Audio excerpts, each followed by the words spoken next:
આખો દિવસ તનતોડ મહેનત કરીને હવે એ વ્યક્તિને પણ થાક લાગે છે, હવે એ વ્યક્તિ પણ થાકી જાય છે. અરે આપણે તો ભાઈબંધ સમયસર સૂઈ જઈએ છીએ ને, પણ અડધી રાત સુધી માતા પિતા આપણી ચિંતામાં જાગે છે.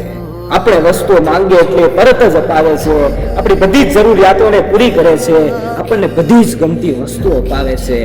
આપણને ગમતી વસ્તુઓ અપાવે છે ને એની પાછળ એને ગમતી બધી વસ્તુઓ છોડી દે છે, એને ગમતી બધી વસ્તુઓ ખરીદવાની બંધ કરી દે છે.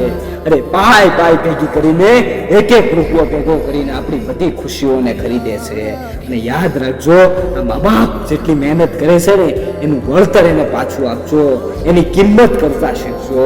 આ દુનિયામાં મા બાપ સાથે ખોટું કરવાનું બંધ કરી દેજો, કારણ કે જે વ્યક્તિ માતા પિતા સાથે ખોટું કરે છે આ દુનિયામાં ઈશ્વર પણ એને માફ કરતો નથી. કારણ કે મારા અને તમારા સાચા સુખનો હકદાર કોઈ હોય ને તો એ માતા પિતા છે.